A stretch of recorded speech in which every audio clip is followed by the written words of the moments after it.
History Review. History Review. Yes, it's Anthony Historia here, the internet's busiest history nerd, which is never going to get old saying that.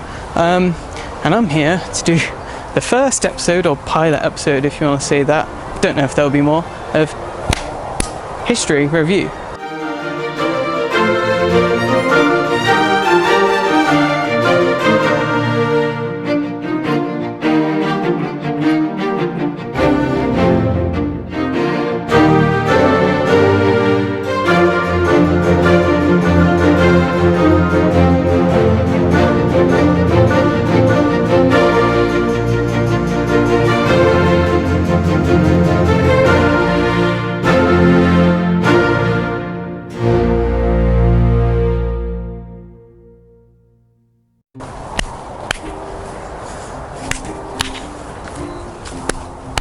History Review. Yes, so I am here at Guy's Cliffe. This is a place with a long history, dating back to 452 AD, where there are records of Saxon settlement here. Essentially, the name Guy's Cliffe comes from Guy of Warwick. Who is Guy of Warwick? He's kind of like a Robin Hood, Arthurian kind of figure that might have existed, might have not. So Guy of Warwick was a guy that has a long legacy. He fancied the Earl's daughter, the Earl of Warwick's daughter, and he needed to perform a bunch of tasks to win her over. And this includes slaying the dun cow, which was a giant cow that got angry for being milked too much, essentially. I might do a whole video on that one day. He slayed a dragon somewhere, I can't remember where, I think it was up north. And he also went and did some crusading, and eventually he retired and he became a hermit in a cave in there. The cave is even labelled. It's apparently the cave he became a hermit in. And that's why it's named Guy's Cliffe. Now, why he came here, apparently there was some sort of Saxon settlement with some sort of hermitage site. There's a lot of different theories why, but no one 100% knows. And from about 970 AD is when he settled here, and it remained that way for a long time. A long time. Eventually in 1420, Henry V visited the site, and he really liked it. So he appointed Richard Beauchamp, the Earl of Warwick at the time, to set up a chapel there with 2 priests. And that was completed a few years later, and that is actually, it's hidden behind the bushes right now. It's really hard to get a view of it, but I'll get a picture of it later. The chapel is still there, and it's now currently owned by Freemasons. But that's essentially where that started. This chapel, St. Mary Magdalene, I don't know. Eventually, the inevitable happened. King Henry VIII, he wanted more beauty, and he couldn't get a divorce, so he did what any man would do. He dissolved the church, well, the monasteries, the monks and stuff, and he created the Church of England and made himself the image of God, or whatever it was. This chapel, St. Mary's, survived for a while. It was kind of ignored until a few years later, when eventually it was just it was disused and sold on. Eventually it was sold on to a guy called Sir Andrew Flammock, who built a big Tudor manor there, and it became a place of class rather than a place of hermitage. So this here is the best view I could get of the chapel. You can see the tower just there. I think this might be the back of it. And here you've got the rest of the ruins. They're all kind of behind trees at the moment. Didn't really choose the best time of year to come look at it. It's a shame I can't go in. But yeah, there's the chapel there. There's the Chappie Chapel.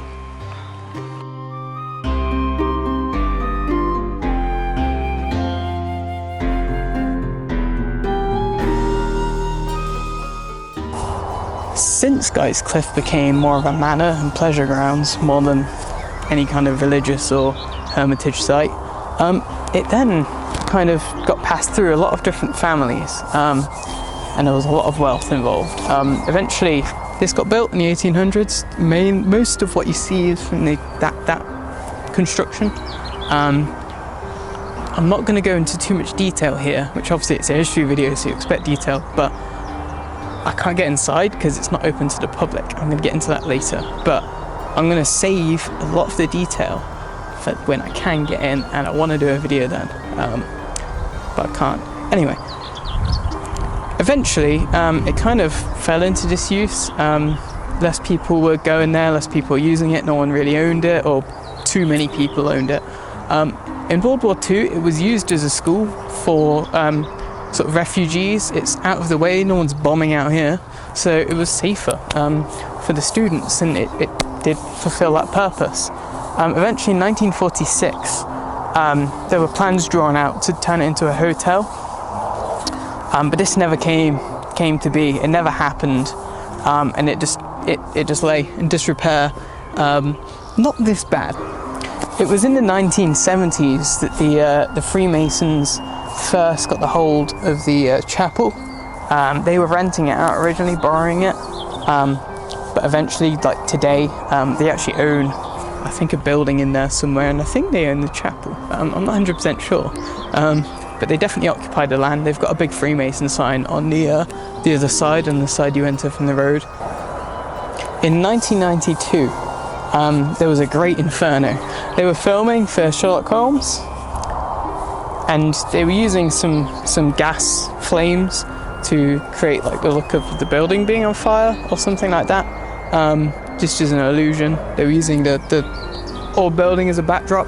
Unfortunately, that fire was more than special effects when the wind changed and it caught the place on fire, and most of it burnt down. The chapel survived, but the main building, as you can see, it is just a crumbling ruin now, and that is the main reason. It got absolutely destroyed, which is quite sad, really. And since then, it's kind of not really had anyone that's owned it and willingly opened it up to people. Occasionally it has open days where you can go on tours. People do ghost tours in here and stuff, but you can't just walk in there. There's quite high security from what I've heard. But I might be getting in at some point, so I hope so. And then we might be able to do a little video in there, because there is some really cool stuff.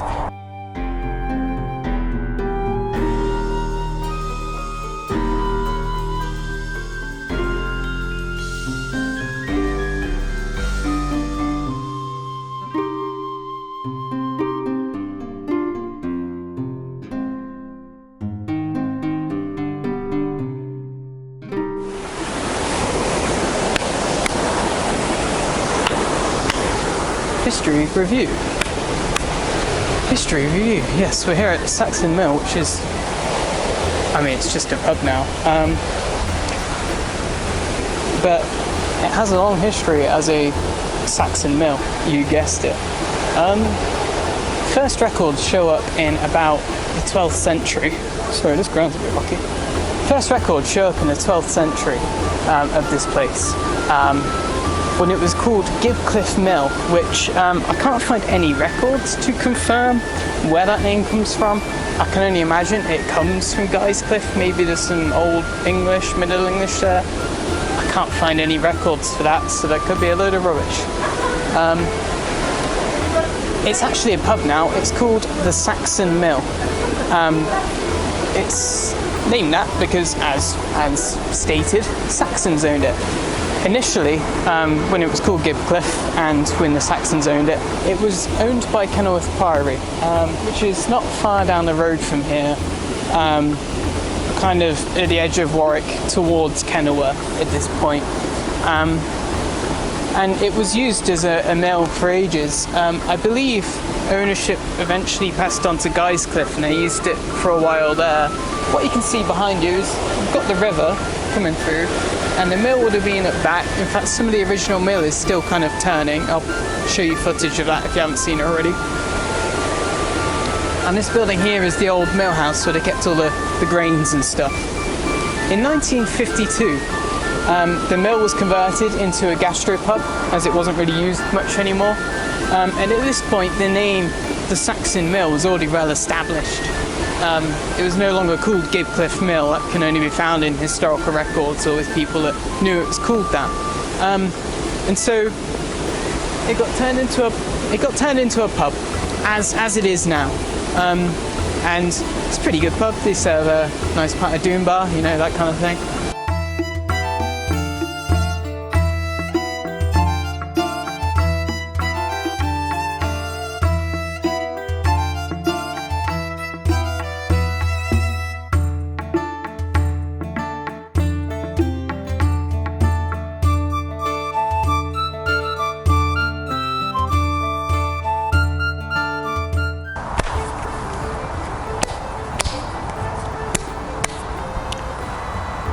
History review.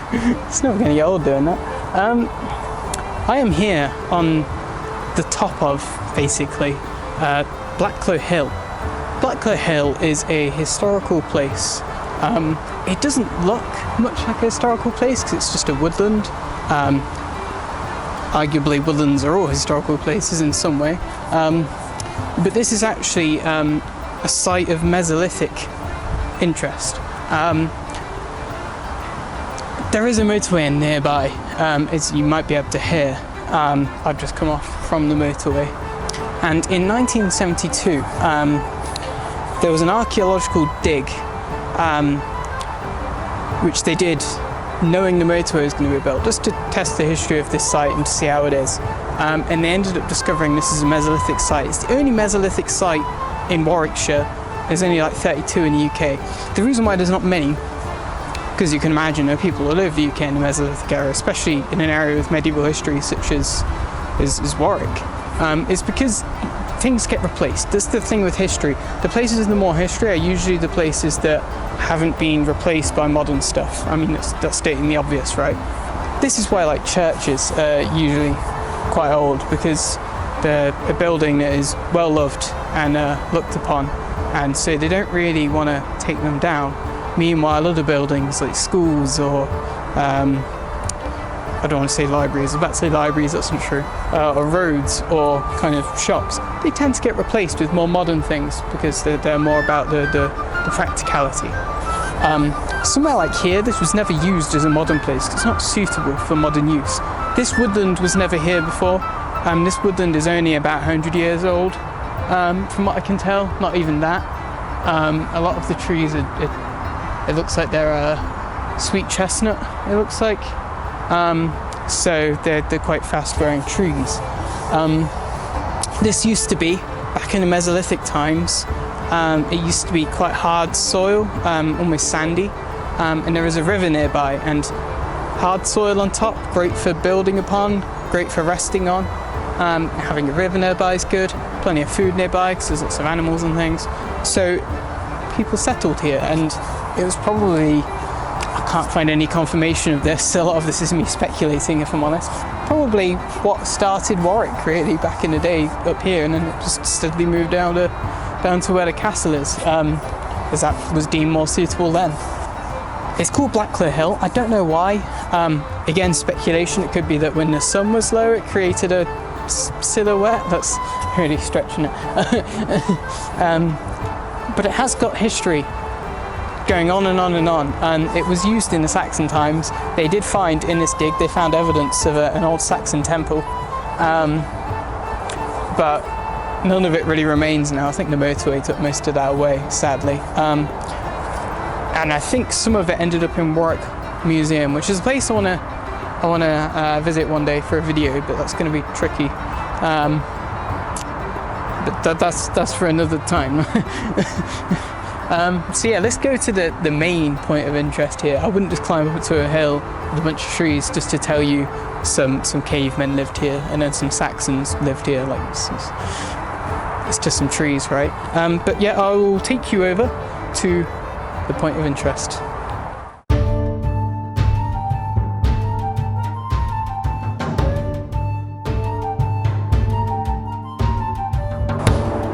History review. History review. We are here at the Gaveston Cross, which is it's a cross made out of stone. It's got an interesting history.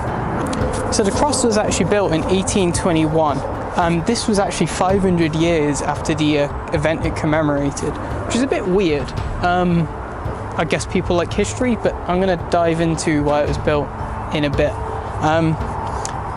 it's actually commemorating in 1311 when Piers Gaveston, the Earl of Cornwall, was beheaded on the, there is a crop of rocks here. He was beheaded on those rocks, supposedly. He was beheaded by the Earl of Lancaster, who was put in charge to do that job by the Earl of Warwick. They rode up here. I think they're trying to stay hidden because it wasn't exactly a wise thing to do if you look in history. And they chopped his head off. There's some stories about them gutting him and spilling his guts as well. I can't find any sources of that. That's just a lot of people say. I guess it's just to add texture to the tale. I've also heard a lot of people saying he's buried here, his head is buried here. I can't find any sources confirming that. I doubt he was probably left here to rot for a while before he was taken to Cornwall. He is buried in Cornwall, in his home, I think it was his home. He was the Earl of Cornwall after all. But why was he beheaded? This is where things get spicy and based. Piers Gaveston was very good friends with King Edward II, to the point where he was given riches and land very easily without really evidently doing as much. And you know, King Edward II, if you look at history, he wasn't a king that was looked up to very much. He was a very incompetent king.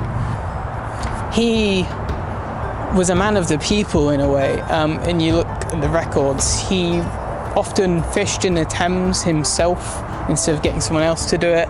He was friends with his blacksmith and would often sit there and chat with his blacksmith while he did his work. And he knew his baker. He knew all of like the people he worked for him. Rather than, you know, being a king that's high up and just bring me some bread. I need a new sword. You know, he actually was a man of the people. This wasn't very kingly. Obviously, like, that would be a good thing for a politician to do now, Bojo. And because he wasn't very competent and he was very good friends with Piers Gaveston, who Piers Gaveston apparently would rile the king on to do all sorts of bad things, which would piss off the barons of the UK very badly. They had people that locally owned different areas. You had earls and you had barons, but it was the barons he really pissed off. Barons are like the landlords, evil landlords of the medieval age. In particular, the Earl of Warwick was part of a group that hated King Edward II and also hated Piers Gaveston. They wanted to take them down, even to the point where Piers Gaveston gave the Earl of Warwick the name the Black Dog of Arden. Arden being, this area is kind of known as Arden, you know, Henley and Arden, that kind of thing. And Black Dog, I'm not really sure why. Some people speculate it's because he's dressed in suede black felt, and he always got really angry like a dog and barked like a dog and foamed at the mouth. But that's just speculation, as these things are. Now, I'm going to take a bit of a U-turn on this story. Piers Gaveston and Edward II, maybe they weren't that bad. Maybe the manuscripts lie. I say this because in medieval times, the reason why they call it the Dark Ages is because it's not because there wasn't anything written. There was a lot written, but a lot of the time, the things that are obvious, you know, they didn't write to be informative, to tell people how people lived back then, because they never thought about that. It wasn't in their minds like we are now. Like, we always document everything we do. Back then, no, it didn't really happen. But there was stuff written. Usually that stuff written wasn't for informative, it was more for propaganda or to persuade. And this is very true in this case, if you look at it in one way. Almost all of the manuscripts we have that talk about Edward II and Piers Gaveston were recorded after Edward II was dethroned. Now, where am I going with this? Well, there is a lot of evidence that Piers Gaveston and Edward II were in a homosexual relationship together. They were gay or bi, I don't really know. They could have been anything, you don't know. But there's a lot of evidence they were lovers. Again, this might have been written to make them look bad, because back then it's not really accepted. They didn't really have a medieval pride back then. But it also could be that they really were lovers and they wanted to live that way, but back then it was shunned, and that's why people hated them, and that's why people made these accusations. So there's something over there. I think it's a sheep. I'm just being a bit cautious. Now, what happened to get the Earl of Cornwall beheaded in Warwick? There was a battle in Scarborough.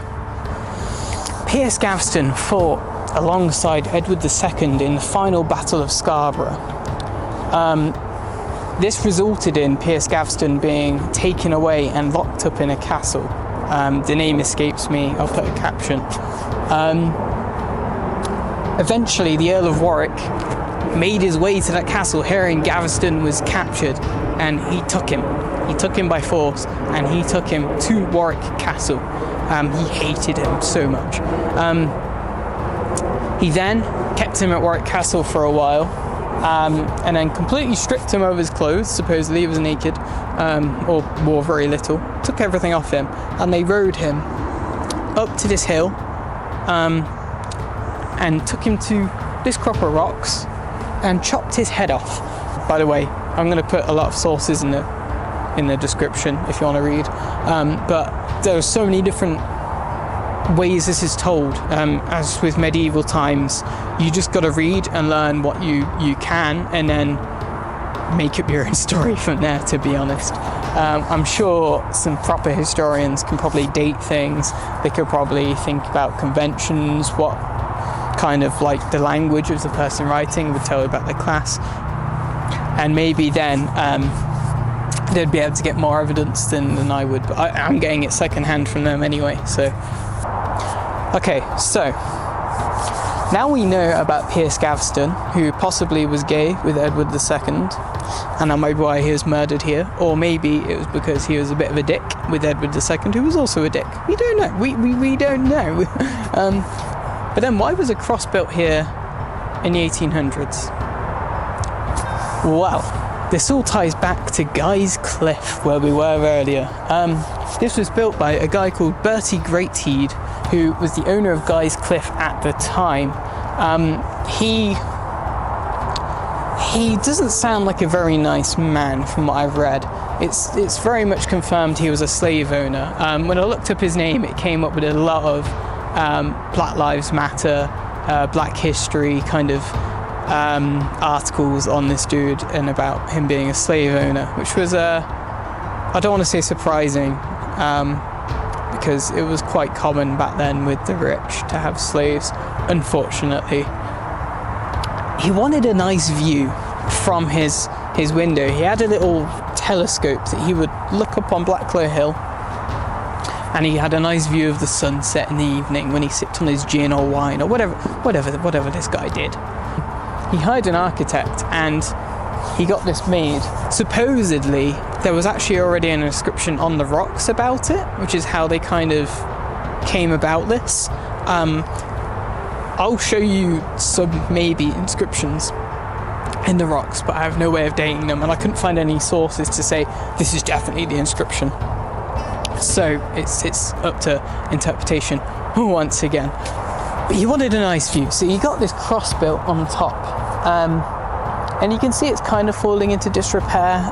It's a grade 2 listed thing today. This area is actually private land. I totally have permission to be here, but the owner of this land can't touch it because it's grade 2 listed, and they're a farmer. There's sheep in this forest. It's actually on part of a sheep farm, so he can't and probably doesn't want to touch it, and the problem is no one else can touch it without his permission because it's on private land. It's kind of in a limbo of being protected but also not being repaired or maintained. So it is falling apart and eroding. It's made out of sandstone, which erodes quite easily, but a lot of things in Warwick are made out of sandstone. There's a lot of sandstone in the area. I don't think Mr. Bertie really cared that much for the history.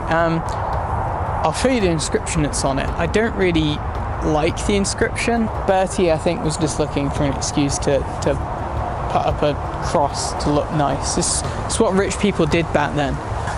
yeah, it's a pretty cool place. It looks a bit Legend of Zelda. I think I could definitely like I could grab the Master Sword. You know, that looks a bit wrong. Or maybe I'll touch it and it gives me an active effect, like in Scrim. So I've just gone into a first-person view. I'm going to show you these rocks. These are the rocks that the cross is built upon. Now I just want to touch upon a rumour I've heard about the cross. I've heard that the cross was actually moved when the motorway that is down there, and you can probably hear, was built. And I can't find any sources that this place was, the cross was moved. And to be honest, there's not many crops of rocks like this just sitting on top of a hill. And yeah, I don't believe it's been moved.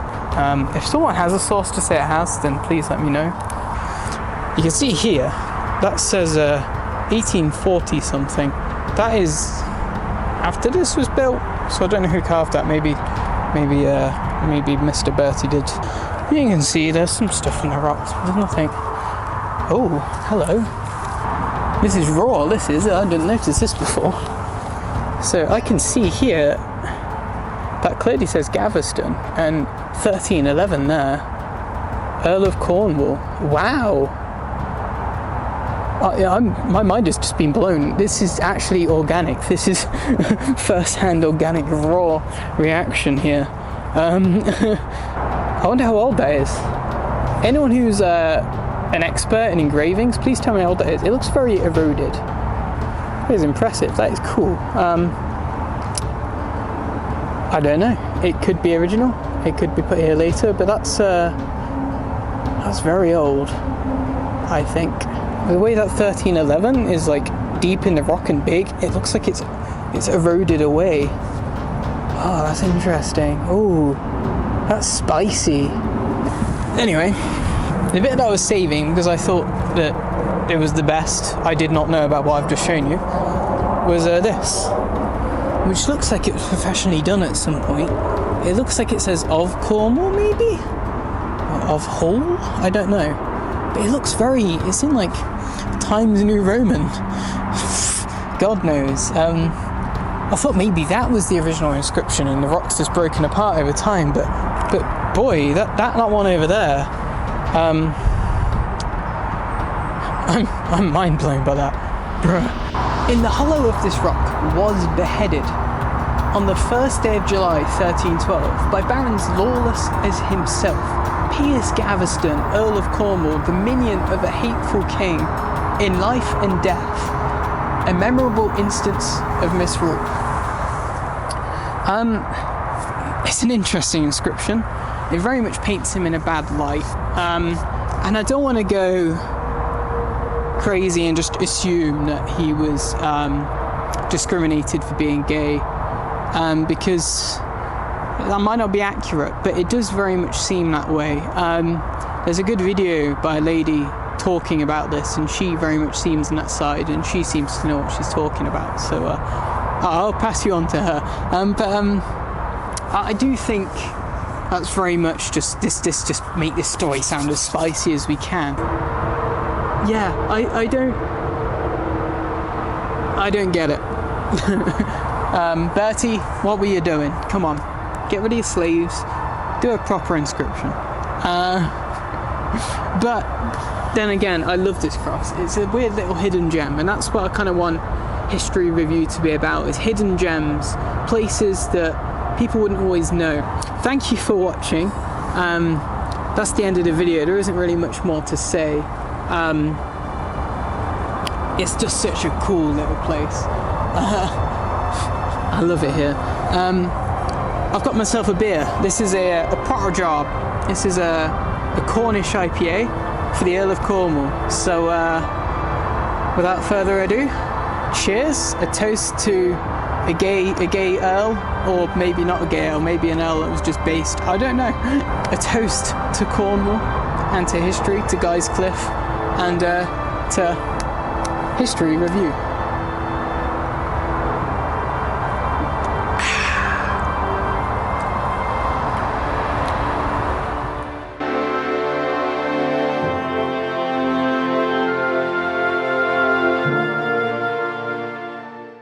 Dub's alright. It's just like a standard. I want to say it's a standard IPA. It's very real ale-y kind of Canberra kind of beer. It's nice. It's got a very leafy, earthy, hoppy flavour as the more traditional ones go. But it's nice. It's appropriate. So I'd give this probably like a 3.5 out of 5. The history, I've got to review the history, right? Probably give this one a strong 8 to a low 9. Yeah, probably about that. It's a very, very spicy tail. It gets lower marks because Bertie is a dickhead, and also because I couldn't get into Guy's Cliff. That's a bit of a pain, and I will visit Guy's Cliff at some point and make a video. But for now, cheers.